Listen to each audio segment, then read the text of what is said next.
Sub TK. Hi there. Yeah, hi there. This is Love Johar. Thank you so much for tuning into this video and thank you so much for watching this channel. Today, again, we have Alice with us. Alice, thank you so much for joining. And today, Alice is covering a very important video for risk management. Anybody who is a seasoned professional in information security and GRC domain will definitely get a lot of benefit by watching this video. But especially if you are starting your journey in the GRC domain and information security and cyber security, this video will be really helpful for you. Okay, so please watch very carefully, and as always, you can ask us in the comment section also in this video if you have any doubts while the session is going on. Over to you, Alice. Wonderful. Thank you so much again. I'm really grateful to be here. And today we're going to be talking about a very important topic, one of the fundamentals, introduction to this topic and to this field. Anybody who's coming into cybersecurity, of course, risk management is at the core of GRC. And so that's what Yes. we're going to be covering today. And last time, if you remember the top skills that we talked about last time, risk management was definitely one of those top technical skills for the GRC profession and cybersecurity as a whole. And so we're going to cover key concepts in risk management. Okay, this is going to be the fundamentals of risk management. So, first of all, I'd like to give a definition of risk because we're going to be hearing it a lot, and we need to make sure that we understand what exactly are we talking about when we say the word risk. And I'll give you a few definitions that come from ISACA and ISC2. So for ISACA, which is a very prominent certification body in this space, their definition for risk is that it's the potential for loss or injury resulting from an uncertain event. It's a function of both the probability of an event and its impact. And then for ISC2, another certification body, the potential for loss or harm to an asset, and it's often expressed in terms of the likelihood of a threat exploiting a vulnerability and the resulting impact. So very similar definitions there. And then ISO, the International Standards Organization, defines it as the uncertainty, the effect rather of uncertainty on objectives, which could be positive in the case of opportunities when there's an uncertain positive outcome that could happen, or a negative outcome, which is a threat. So these three definitions, the common points that they all have is that they emphasize the potential for negative outcomes, as we can see. So that's the core of risk, is that there is some potential for negative outcome. In simple terms, what could go wrong? So think of what is the risk of fire damage, right, to our company, to this building? What is the risk of data loss? So essentially, that's how we can frame it, right? The potential for any negative outcome. Also, the common points of these three definitions is the uncertainty.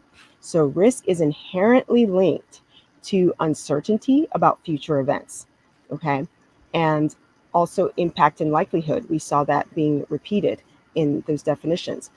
So the severity of a risk is often assessed based on the potential impact and its possibility of occurrence. So these three things are inherent and common to understanding risk. And when we get into how to manage it, the risk management process, all of the methodologies and the concepts are going to hinge on how we deal with that uncertainty and mitigate it, and how we deal with the impact and the likelihood of that happening. Yeah, Okay, Alice, I have a question here. sure. Let's say a company, if they do not follow risk management approach, what could be the consequences? Very, very good question. So, serious reputational damage, serious data breaches in their organization. So, that's why we need a structured approach to managing risk. There could be financial loss, there could be financial penalties because companies are supposed to comply with various regulatory laws and regulations, and not doing so can result in severe financial harm and penalties. So many negative consequences, right, for not managing risk. And that's why it's so important that we understand what it is and understand what it is for your organization, your setting. It's different in every company. Of course, there are some common things, but whatever makes your business and your organization unique, those are going to have that's going to have unique risk areas as well that need to be mitigated. So if I may add to that, Sure. we are trying to basically proactively assess what can go wrong in the company, right? Absolutely, absolutely. Okay. Proactively assess that. Okay. That's correct. Okay. Okay. Thank you. Very good. And so, while we're talking about the risks, let's talk about the top 5 risk areas. So, like when you look at these, don't think of these as singular risks, but these are actually broader categories. So, for example, under the cybersecurity risk category, that includes data breaches, unauthorized access to sensitive information, cyber attacks, system failures. You could have hardware or software malfunctions that would lead to data loss or service disruptions. That's all part of cyber risk. Also, supply chain vulnerabilities is also falls under cybersecurity risks. So any risk associated with third-party vendors and suppliers. And if you've been following the news lately, you can see that many of the breaches that have happened were as a result of third-party supply chain weaknesses and vulnerabilities, right, that were not mitigated or were not detected. And so all of that falls under that category of cybersecurity risks. Also, when we talk about regulatory compliance, of course, as the laws and regulations are changing constantly in your area that affect your industry and your niche, it will impact the business. And not keeping up with those presents a risk, a very key risk. You may not know that you're supposed to comply with GDPR, but if not knowing that you're supposed to comply, right, is not an excuse for not doing it, not complying with it. And so that could present some risks. Some companies find out later that they're supposed to have certain policies and protocols for protecting their customer data and end up with fines. And that's when they start scrambling to try and figure out how do we get this under control. Thirdly, operational risks. So this broad category includes disruptions to normal business operations due to natural disasters, human error, system failures, right? So in many areas, we've had business disruptions. Do you have business continuity plans in place for that? Do you have disaster recovery plans in place for that? Because that could be a real operational risk in many areas. Supply chain disruptions as well. It falls under the operational risk category.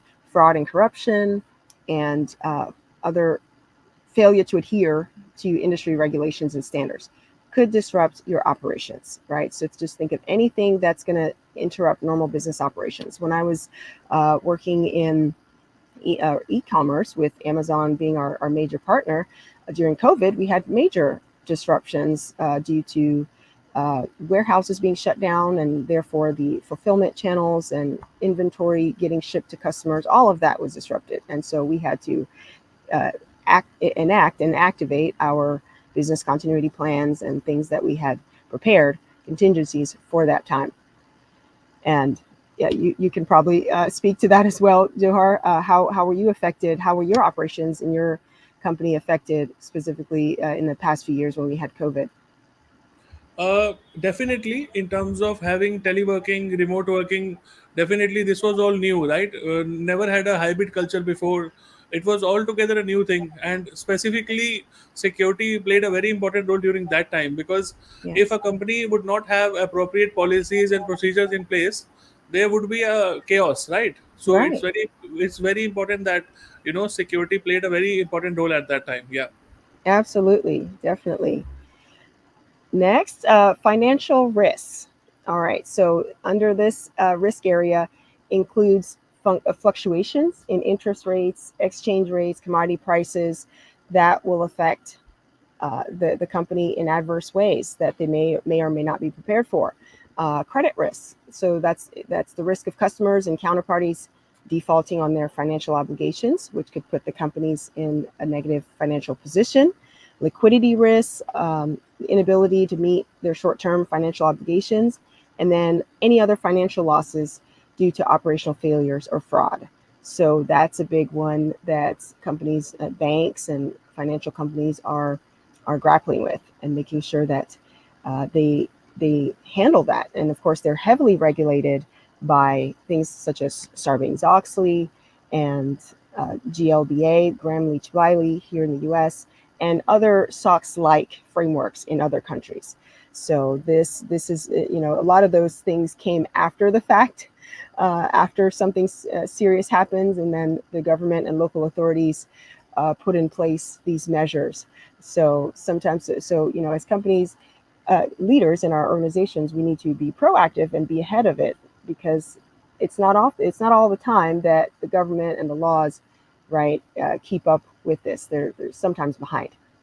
And then finally, we have human capital risk. And this is a critical area, because many of the breaches actually happen through social engineering, right? Because the people in our companies, employees, are at the greatest risk for phishing attempts and all sorts of attacks that they're trying to get the data, they're trying to get sensitive information from the companies, and they will go through the human resources. So, but other things such as employee turnover, you may not think that that's a big issue, but it is. Losing key employees, right, and the impact that it would have on business operations. That's a risk to consider. What would happen in your company? Do you have things put in place if you should lose one of your key, your top people, right? We've heard of a lot of turnover employees, especially with AI and machine learning. We've heard of some top executives, going over to other companies and taking those secrets and that knowledge with them. How would that affect your company? What could go wrong there? And also employee fraud and misconduct, theft, embezzlement, other employee-related crimes. We hear about that often. And what safeguards do you have in place for that? Okay, and then other things such as employee health and safety, any workplace accidents, and then of course talent acquisition and retention.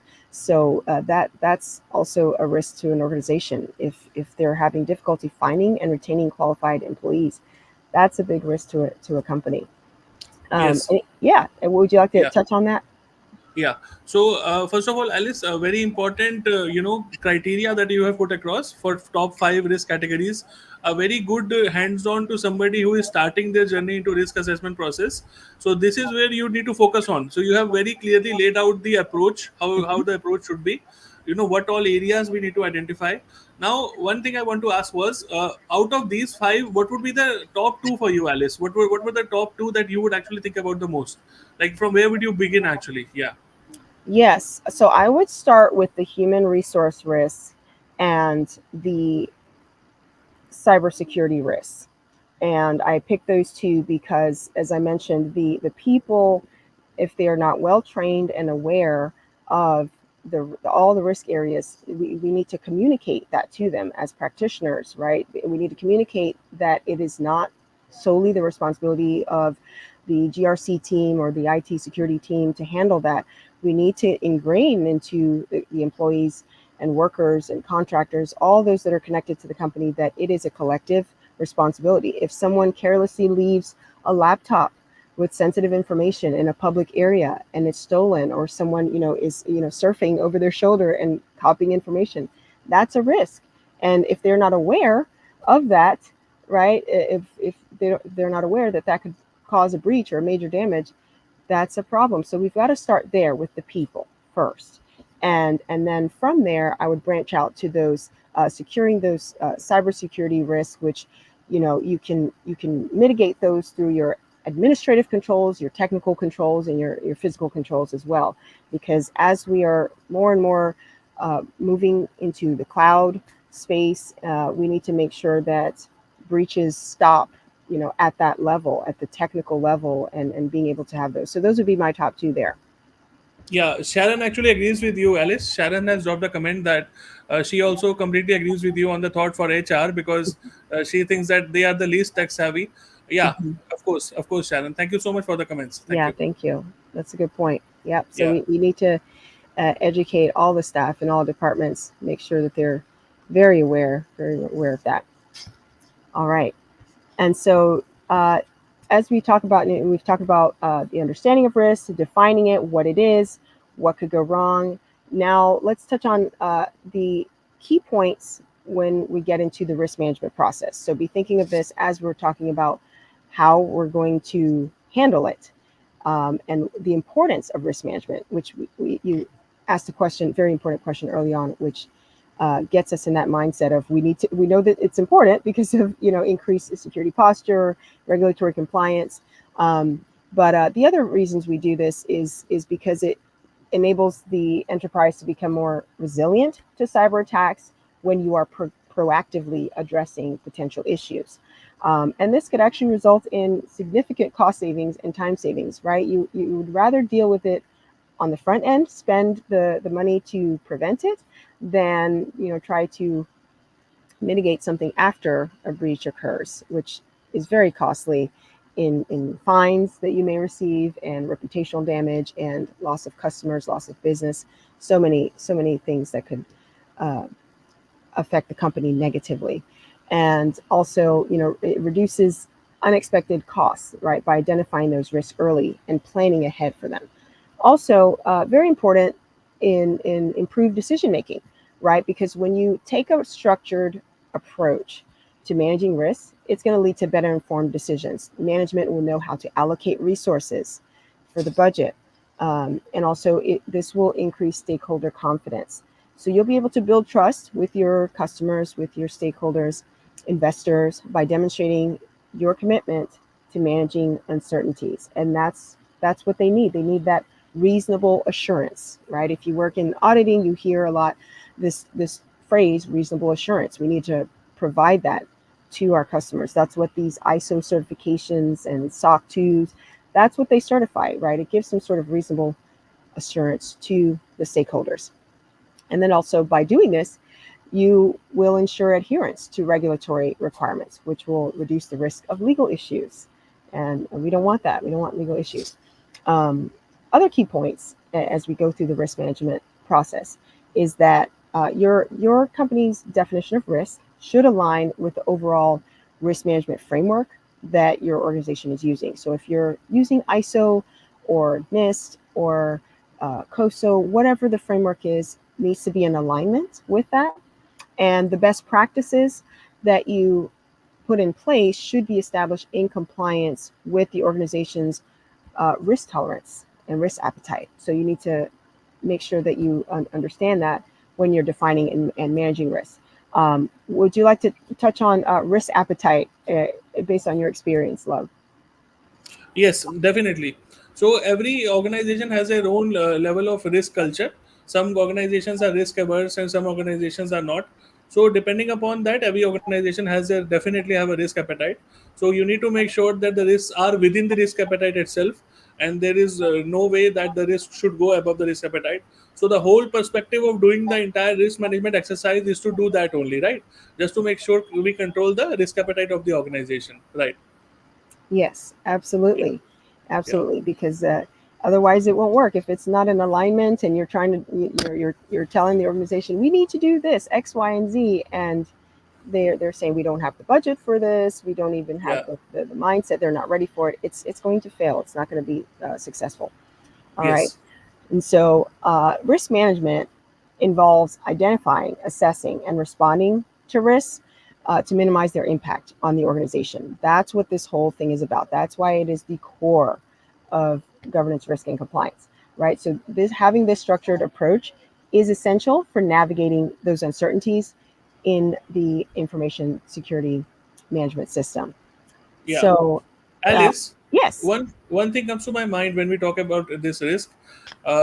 Before that, Young T has a question for Okay, you. Is risk appetite and risk capacity are the same? Would you like to take that, Alice, or should I? go for it, love. Okay, okay. So first of all, risk appetite and risk capacity are not the same. Okay, risk capacity is the maximum amount of risk that any company can take. Actually, if we go beyond the risk capacity, the company would have a survival issue.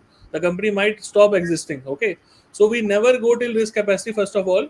we define a risk appetite first, which is always down than the risk capacity, okay, of the company. The threshold is set as a risk appetite. For example, let's say you have a total company budget of $10,000, okay, so your risk appetite will always be less than $10,000. It would never, go even near $10,000. It would be around $5,000, right? So now, as a security practitioner, your job is to make sure that you do not breach the 5,000 mark, because that is your risk appetite. And in some cases, you will see the scenarios where you will have tolerance levels, where you will exceed the mark also, where you have risk tolerance level, where you, in some cases, you might go to $6,000, $7,000 also. So that is the job of a risk practitioner, to make sure you apply controls to mitigate those risks and take them below the risk appetite, right, Alice? Yes, absolutely. Very good answer. So, yeah, very important to understand the differences between that before you set out. And that's all part of the planning of your risk management process, how you're going to handle it. Very, very important step in the planning phase. Yeah. Okay. Sorry, Alice. I was Sure. about to ask you Oh, something. yes, you were going to. Young P came in between actually. So yeah. So yeah. Keep on asking questions, friends. I am happy that today a lot of questions are coming. Please keep on Mhm. asking them. Yeah. So Alice, what I was thinking was, what is the role of management? What is the role of top management in a risk-driven culture? Do they have to demonstrate that they are ready to follow a risk driven culture in the organization, or can they have an attitude of like we don't care? What is the right way actually? Because you need to drive this as a culture, right? Everybody in the organization needs to participate this. If let's say only two people from security, let's say the CISO or the CIO, are only talking about this all the time and blowing their horn, do you think it would impact the organization? I don't think so, right? You're absolutely right. This whole process of mitigating risk is not going to be effective if it's coming from just a couple of people, like you mentioned, in one department saying, hey, and they're telling the IT department, you must have secure passwords, or you cannot have admin rights on your device, and they're giving them these security controls or prescriptive actions to take. It will not work if the organization does not have the support, the backing of top down leadership. This has to work from the top down, not from grassroots up. This is not a sort of a grassroots movement. So having leadership uh, hammer this in, and emphasize the importance of security across the organization goes a long way to making our jobs easier as practitioners to getting things done. You will face less friction as you try to, gather your evidence and documentation and go about your daily tasks. You will face a lot less resistance. People will understand that the culture has to be set from leadership, from management. That is crucial, very critical. Thank you, Yeah, Alice. thanks for mentioning that. So when I talked about the assessing and identifying, all of these terminologies sound the same. They sound interchangeable, right? But there are actually some key differences, and that's what I want to go into because you've heard these things a lot, and sometimes you'll hear them used synonymously: analyzing, assessing, and evaluating. What's the difference? Isn't it all kind of the same? Well, so risk identification, right? So I want to really single out these four concepts here as we talk about risk. So risk identification is, simply put, it's identifying the potential risks. So what are those things that could go wrong? Just identifying them, putting them down, documenting those risks in your organization, in your industry. Okay, and and then secondly, the risk assessment, which is analyzing the likelihood and impact of each risk that you've previously identified. Now that's a multi-step process. Actually, I'll go into more detail as we go along. But risk assessment is actually a multi-step process that includes um, the risk identification and the next one, which is risk evaluation. Uh, Risk evaluation is prioritizing those risks based on their severity: low, medium, high, severe, critical, that kind of scale that you may have seen. And then the risk mitigation is developing the strategies to manage or reduce those risks.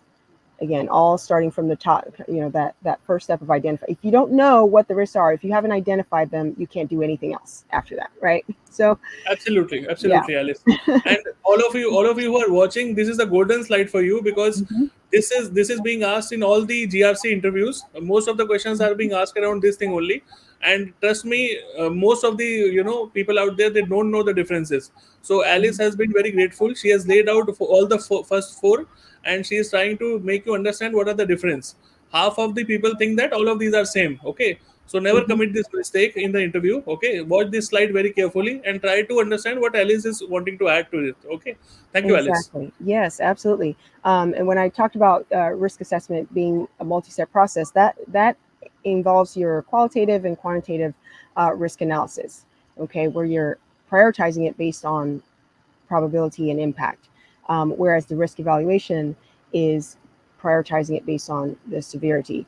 So we'll talk more about the specifics as we go along. Um, Alice, yeah, just before you go to the next slide, sure. what should be the first step in the risk identification process? Is it the asset identification that we need to do at the first? Yes, you do need to Okay. identify what your assets are, because the assets will let you know what the risk is, what the threats, right, that could potentially act on those assets are. So that's what the first step would be. So within these concepts, there you could break it down further into the actual steps of identifying it, assessing the risk, evaluating, and mitigating. So that is absolutely correct. You need to identify what our assets are. Where are they located? Is it stored physically in brick and mortar buildings? Is it stored in the cloud? Hardware, software, servers, where are those assets? The human resources, the people, like what are we doing to secure all the assets of the people, technology, the systems, right? So very important to identify that. Um, so very important step there. Uh, so touching on going deeper into risk identification. So this is defined, right, as the process of systematically identifying the potential risks that could impact an organization's objectives and your assets, right, as well. So practical examples would be identifying any potential vulnerabilities in the IT systems during a cybersecurity audit. That will pull up some things that, oh, maybe we didn't know we had. In some companies they have something called shadow IT, which is some hardware or software that the IT leadership is not even aware it exists, and so that may come up when you run a audit of your systems. And also, analyzing customer feedback will uncover additional potential risks related to the product quality or customer satisfaction. We didn't know that customers were having an issue with this product. We didn't even know that there was suffocation. Things like suffocation warnings, right, probably came about as a result of somebody getting harmed or hurt, and then later on they realized, oh my goodness, this is a risk of suffocation.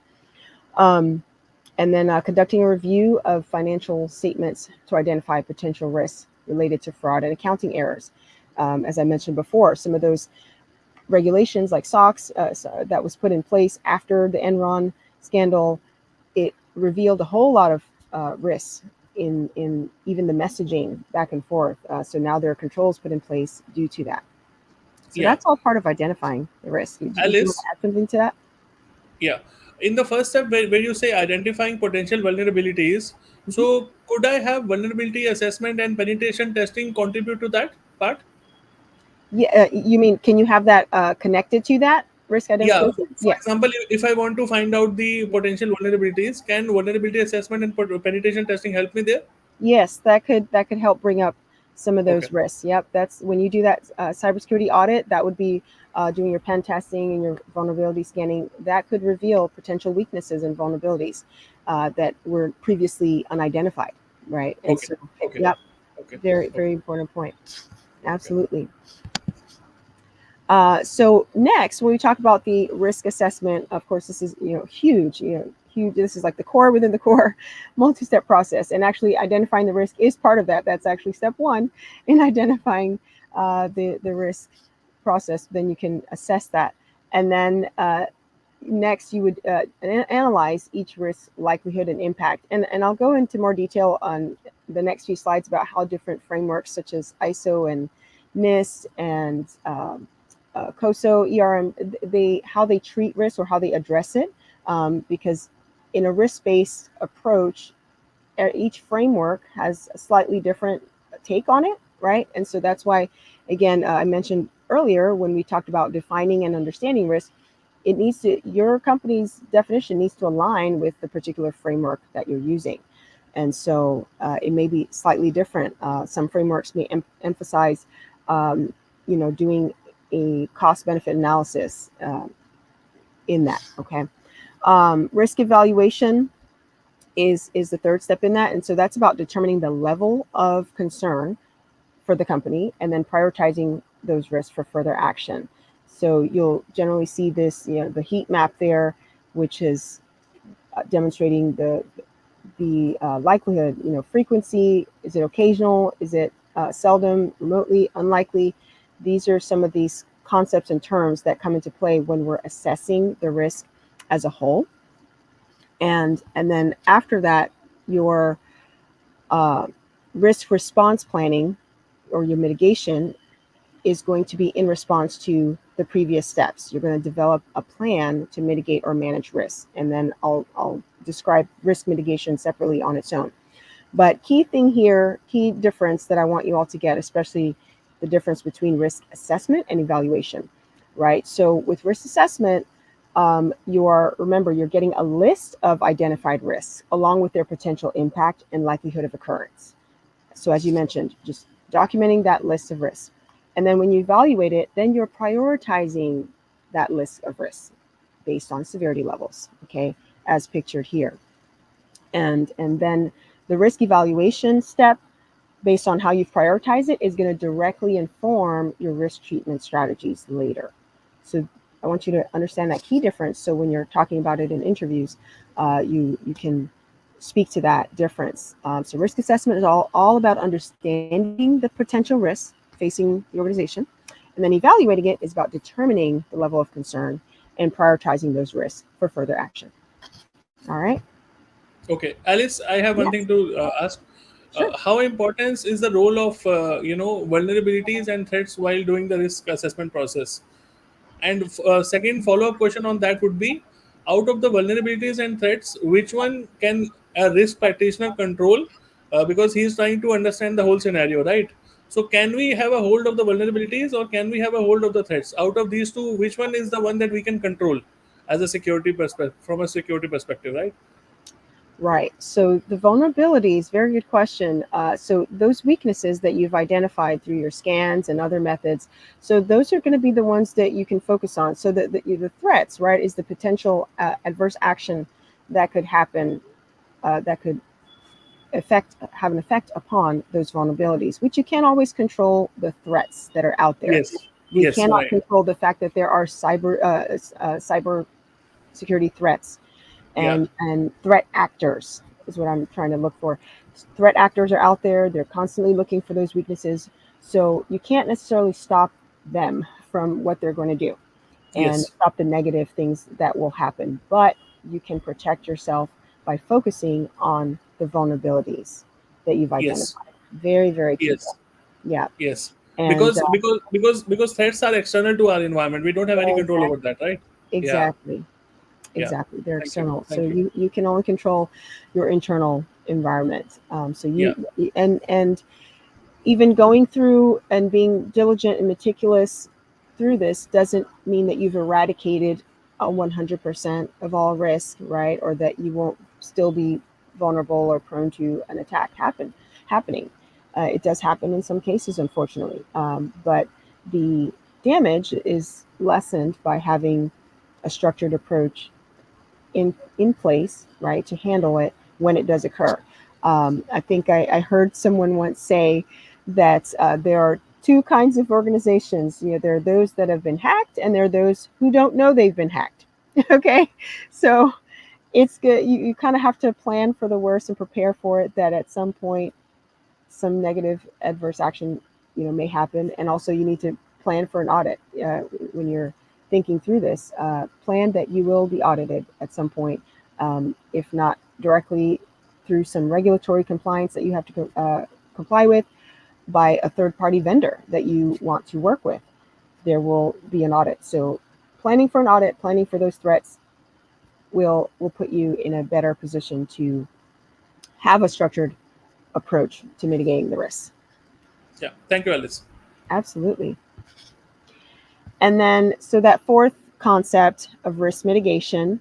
So there are four common responses, right? This is the response stage, a risk Alice, response. I think we missed the previous one. Did we miss one? Yeah, Oh, yeah. I This missed one, it. this one we did not. Ah, Yeah, okay. Thank you. yeah, I was on the slide, and I may have touched on it. I think I talked about again how risk evaluation. The difference with that is that you're prioritizing and analyzing risk. yeah. Right. Right. Exactly. So kind of touched on that. So this was just to break that down further and to let you know that it's different. There's a nuance between risk evaluation and the risk assessment. It happens after you've done the assessment part. Okay, and it's also part of it as well. So some of this is done sequentially, and then kind of all in that same assessment process. Okay. Okay. Thank you. All right. And so when we talk about then responding to the risks that you've identified, you've assessed, you've prioritized, you've done all those previous steps, this is important. This is where you actually do. This is where you do this. And later on, I'll talk about how in the ISO framework, for example, the PDCA, right? The Plan, Do, Check, Act. This is where this is encapsulated. How are you actually going to respond and treat the risk? And you have some options in response to that. You can avoid the risk, which is completely avoiding it by not engaging in such an activity. For example, if you're trying to release maybe a new software and it's just too risky to do so, you've identified this is just extremely risky. We just want to completely avoid it. We're not going to do it. You may choose to do that. And then risk mitigation itself is basically a strategy as well to take action to put in place controls. So you're actually going to do something about those risks you've identified. You're going to put controls in place. You're going to train your staff. You're going to make sure that they're not sharing passwords, that the passwords are a certain length, MFA. So these are those actual controls that you are going to put in place to mitigate the risk. That is one of the response options. And then risk transfer, sharing the risk or shifting it to another party, such as getting insurance, is a way of transferring that risk or sharing it with another entity or partner. And then risk acceptance, accepting the risk and its potential consequences. So I think a while ago, my antivirus had expired, and I kept seeing a message popping up saying, do you want to renew or accept the risk, right? It just kept popping up and showing me, do I want to just keep browsing with no antivirus, accept it, or do something about it. So that's what that essentially means is accepting it. Did you want to touch on that a little bit, Lev? Yeah. So a lot of people have confusion in this, Alice, like Yeah. when to choose risk avoidance, when to choose risk mitigation, when to choose risk transfer, when to choose risk acceptance. So now I think we need to be clear, okay, when to choose which response, okay. So what is the scenario in which you transfer a risk? Okay, you always think about it from that perspective. Mm-hmm. Let's think about a scenario where the probability of occurrence of an event is very less, right? But if the event occurs, then the impact is very huge. For example, let's say earthquake, okay, let's say floods. The probability is very less, but if they occur, then the impact would be huge. The entire office will be lost. So in these cases, you get home insurance, right? You get Mm-hmm. office insurance, data center insurance. So you need to understand the perspective when to choose which of these options. Okay, blindly don't choose this transfer just thinking that since we do not have the capability in the company, we want to transfer this risk to some outsourcing party. Not at all. You need to be very diligent in order to choose these risk responses, because depending upon these responses only, your entire risk profile will be categorized for the company. And if anybody wants to know more examples on this and wants to still clarify this, feel free to ask in the comment section of this video. We'll add more examples to make it clear. Very good. Yes, thank you. That is huge. Not to blindly choose any of these because there are costs associated with each of these. Yes. So yeah, it's very important to understand if you're going to, before you transfer the risk and engage maybe an MSP or MSSP or something, you need to know there's some costs with that, getting insurance as well. And so it's important to, look at your risk tolerance level again, evaluating the appetite, the culture, all of this. If you have risk culture and appetite that, everyone's on board, management has prioritized this, and they say, for this year we want to prioritize security of our company, of our network and everything, then they're going to put more resources to some of the risk mitigation controls that you're going to be doing, right? Versus if that is not present, there won't be as many there won't be as many resources available for that. So there is a cost associated with your choice. And Yes. And yeah, yeah, go on, Alex. oh, no, go ahead. Yeah, and most of the people are confused between risk avoidance and risk acceptance. So Hmm. what they do is they try to accept most of the risks, thinking that this is the thing that we should go for. Right. Never do that. Never do that, guys. Never accept the risk. Okay, because these are the risks that you need to continuously monitor. That Hmm. that you have accepted, because you have accepted, you are not doing anything about those risks, right? Hmm. So always be cautious about choosing the option of risk acceptance and risk avoidance.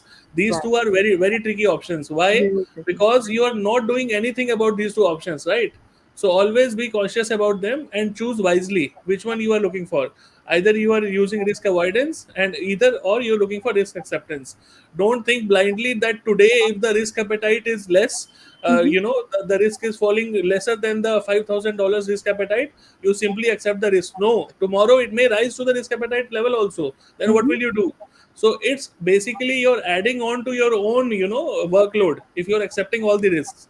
So always think it Yeah. from that perspective, right, Alice? Yes, absolutely. I mean, if you're going to accept certain risk, at least let it be the residual risk after you have done all the mitigation and you've lowered your inherent risk and you've done all of that. And now this is just the residual risk that's left over that we just can't really do much about it, right? That would be okay for the company to accept at that point. They've done something, they've put in place what they can, and that's it. So very, very important point. I would give an example. So this I want to use all four of these in an example of, let's say, an e-commerce retail company. So let's say you have a medium-sized e-commerce retailer that's selling consumer electronics. So in their risk management process, they would identify certain risks such as supply chain disruptions, like I mentioned with the COVID disruptions to the supply chain. So maybe their dependence on key suppliers for components and finished products, that they are not able to source those products. As we've heard about the shortage with the semiconductor chips, and so many things were affected when that happened, and costs went up, and it was just very difficult because of those supply chain disruptions. They might identify that there are cybersecurity threats and breaches, market fluctuations, order fulfillment errors because now there's delayed order processing, and there's credit card theft. So these might be some of the risks that an e-commerce retailer has identified. So when they get to the risk assessment phase, what the company would then do is then assess the probability of those risks um, identified based on the likelihood of it happening and the impact. So what would happen now that if our key supplier that supplies us with a manufacturing part that we need for this finished good, if we no longer have them, what would happen? How likely is it, first of all, and then what would happen if it does? And then what would be the impact? So evaluate the potential consequences. So this is all part of thinking, what could go wrong here. And then you would develop a risk matrix to combine the likelihood and impact. That's that diagram that we often see, is that risk matrix there. That's what would take place in the risk assessment of that company. And Yeah. then when they go to the risk evaluation phase for that, um, they would I'm sorry, hold on a second. Uh, then you would determine the organization's acceptable level of risk. I'm sorry, let me pause just a moment. Yeah. No worries.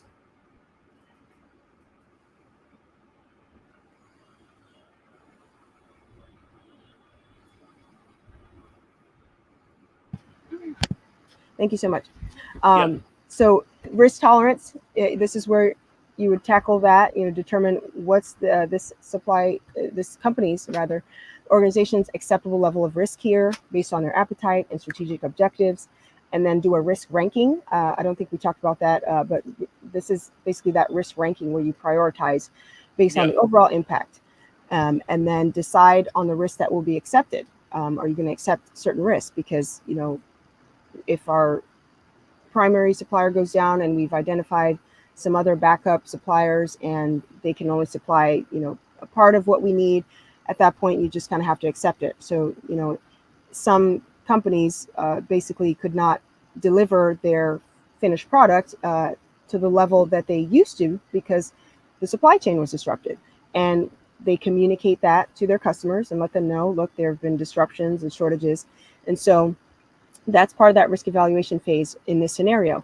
And then for the risk mitigation for this scenario would be to implement those security measures. So invest in cybersecurity technologies to avoid any breach and data loss, invest in employee training and incident response plans to address those cybersecurity risks. And then diversify your suppliers. So if you know that losing a key supplier is a big risk and is likely to happen, and the impact will be great if it does, then you need to diversify. You always need to have a backup. So when I was doing Amazon retail e-commerce, I would have several suppliers for the same product, just in case something happened with one. So it's very risky to rely on just one supplier. And then also implement fraud prevention measures as well, and develop contingency plans. So this is very important. So that's just kind of taking you through a real world scenario for this business case, using these concepts of the risk concepts that we've talked about. And then additionally, consider of course continuous monitoring of those risks. It's never a one and done. It's not like, okay, we identified them 5 years ago and we're done. No, there's still new risks are popping up all the time. And so this is a continuous monitoring process where you regularly review and update the risk assessment, your risk register. You're identifying emerging threats and risks that are coming, that are changing the landscape. Okay.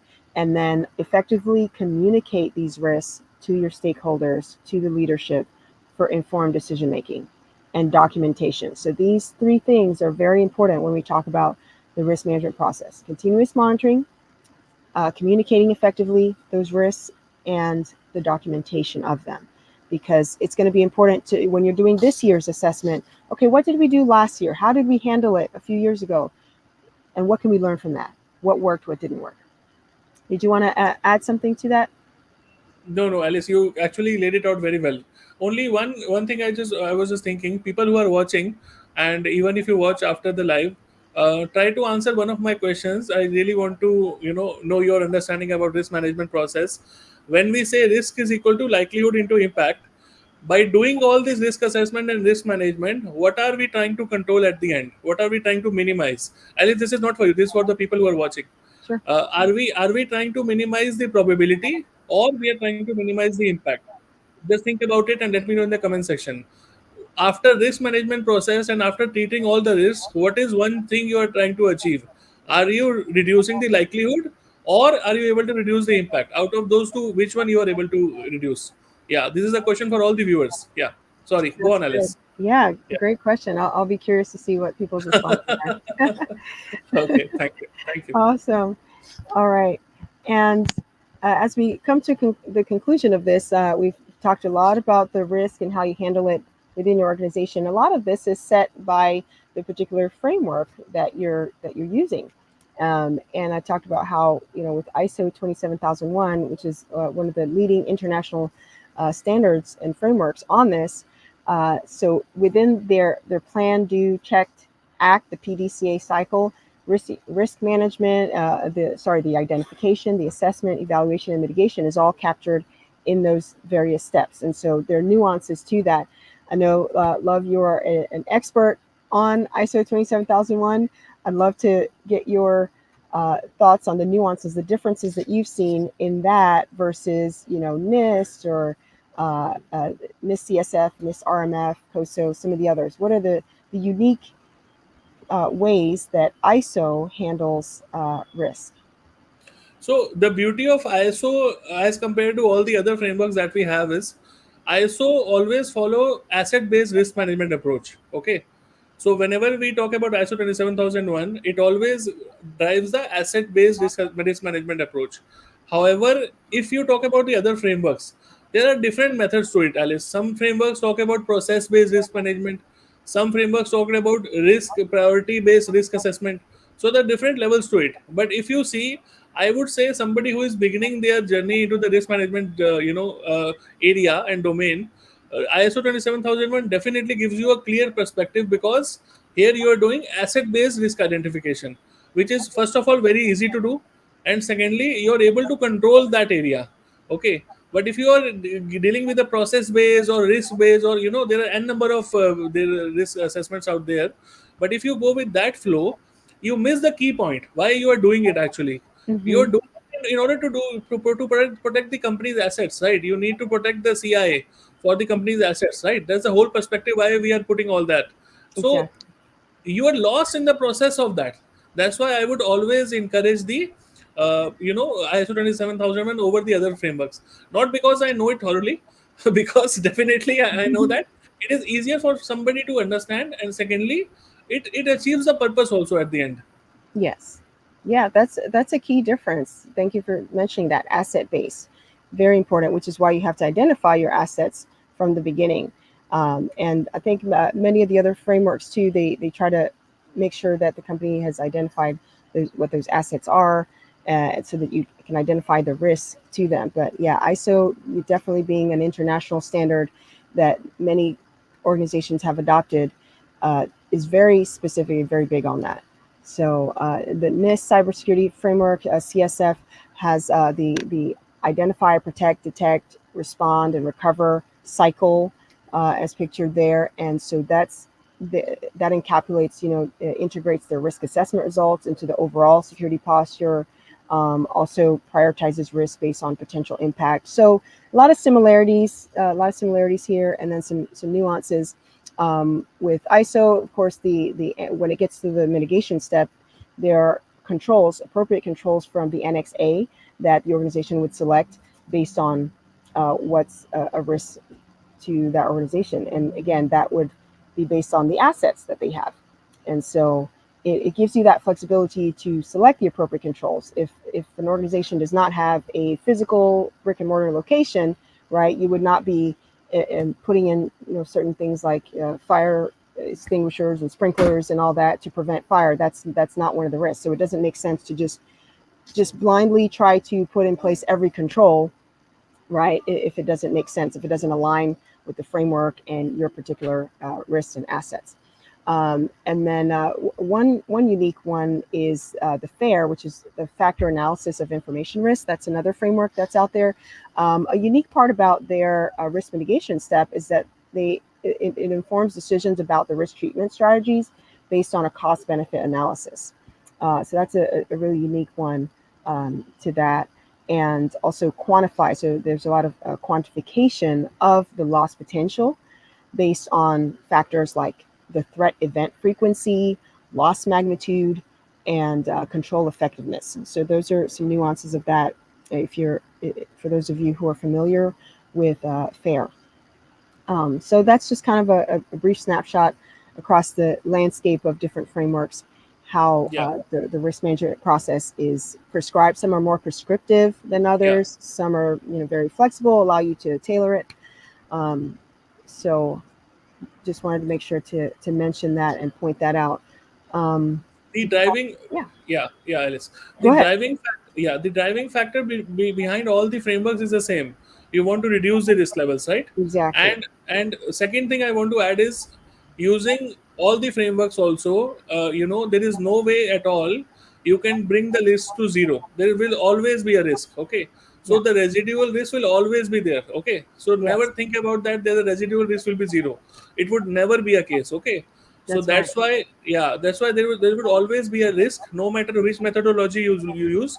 And second thing is, all the methodologies are trying to risk mitigation only. That's what they're trying to do, Yes. because you can't do risk elimination. It's not possible at all. Yeah, That's not a choice, right? yeah, exactly, exactly. Even avoiding it, even choosing risk avoidance does not eliminate the risk Yeah, there, absolutely, right? absolutely. So yeah. And yeah, and one more thing I want to add, Alice, because I have seen industries, some companies following this practice also. They do risk rejection also. Hmm. So risk rejection is a very bad practice. It should be Hmm. discouraged. You should never reject a risk. Either accept it or avoid it, so that you can at least keep a track of it. If you Yeah, reject it, that means you're not doing anything about it. yeah, It is that's it is it is complete madness. Yeah, it's like sticking your head in the sand and just yeah. saying, no, we're not going to deal with it. You know. So never fall into that trap. Never choose a risk rejection option. I don't know who has created this, but never choose a risk rejection option. Yeah, Right. never do that. Yeah, That's never a good option. yeah. The company may not last very long if they do. It's absolutely, yeah. It would be devastating, catastrophic event. Yeah, Yeah. because you are just rejecting the risk. You're thinking that, okay, this might not impact me, so I'll keep on rejecting the risk. People, not people. I would say companies do that because they don't have budgets. Okay, they have budget country constraints. They have financial Yeah. issues. But then also you can't reject the risk simply, right? Never do that. No, no, and good point that you mentioned because as the rise of AI and machine learning and it's becoming more prevalent, for a company to take that stance and just completely reject it and stick their head in the sands and say no, we're not going to touch it, that would also be very risky to do. I think we ought to actually be encouraging companies to, use an AI risk management framework to help grapple and deal with and treat those specific risks, just like we've been doing with all these other risks. This is a huge category, AI risk. What could go wrong, right? So we need to also be making sure that we're proactively managing those. Okay. So, and so just finally, so the key takeaways, again, we've talked a lot about this and the importance of it for the organization, for any practitioner in this space to make sure that it's being communicated across the organization, that it's top down, not bottom up. And for further reading on this, I really encourage you to just study some of these documents, these documentation that developed by some bright minds that have gotten together to really do a lot of the legwork and give a strong foundation for risk management fundamentals. And so some of that reading would be ISO 31000, which is specifically narrows in on risk management, and the NIST special publication 800-30 is a guide for conducting risk assessments, and the NIST special publication 800-37 also is the RMF framework for information systems and organizations. So this covers the whole life cycle and approach used by government agencies, used by institutions.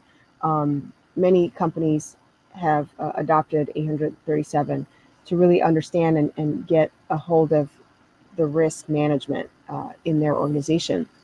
So, as a practitioner in this, it's very important that you understand these fundamentals, the driving factors, and continuously improve your knowledge in this subject area.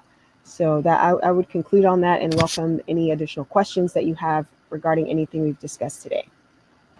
Sure. Thank you so much, Alice. First of all, it was a great session, and I really enjoyed it myself.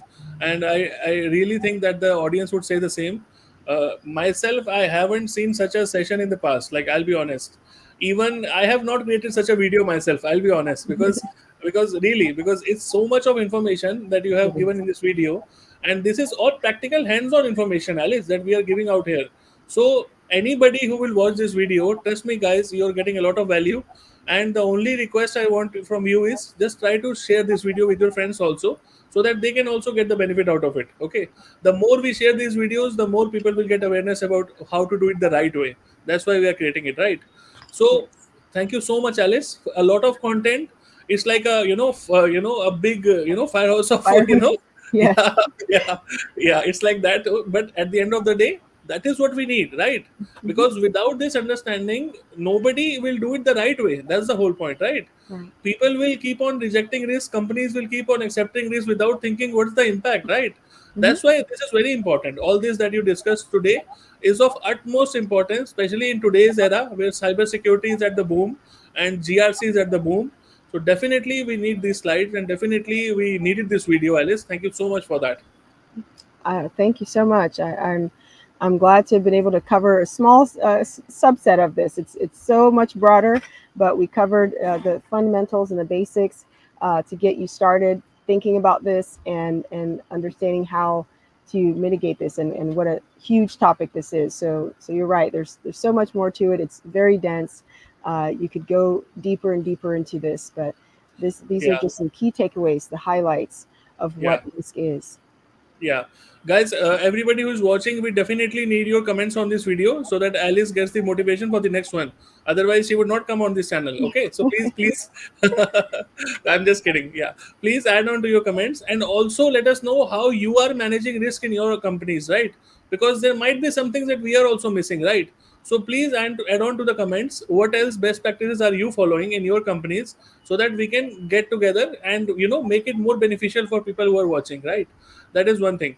And Alice, one only question that I had in my mind throughout this, for somebody who is a beginner, right? Because a lot of the newcomers are joining this industry Mhm. because of lack of jobs in the other industries, and especially in the security sector now is very popular. People are getting a lot of GRC related jobs. So in GRC, risk assessment and risk management is the first thing that they look out for, right? Right. So from that perspective, what could be some of the potential pitfalls into this entire process that people can uh, try to avoid in the beginning? Because you are being an expert, you have done that. That's why I'm asking you.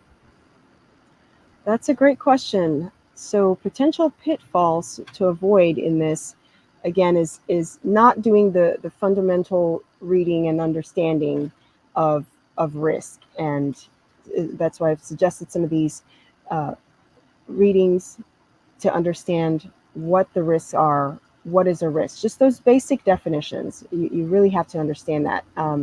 And it's not, I wouldn't say it's overly complex or complicated to understand what it is. If you just think of what could go wrong in this instance and start from there and just start thinking of everything, and every industry or every organization and niche has something that could potentially go wrong, and how would you handle it? So being proactive in thinking about that instead of reactionary. So when you're starting out, just make sure that you have a solid understanding of the fundamental basic concepts that we've discussed today. Thank you so much, Alice. And my question remains the same. A lot of people are sending me comments now: probability, likelihood, impact. Okay. I Yeah. keep on watching the space, and in the comment section, please enter your comments as well. Whoever has not entered their comments. And maybe in the next video, Alice, I'll explain what was that. Okay. And I'll explain whether it was likelihood or impact and why, that is the way. Yeah. Okay. Very Thank you good. so much. Thank you Thank so much, you. Alice. And thank you so much, everybody, for watching. Take care. Bye bye. Thank you.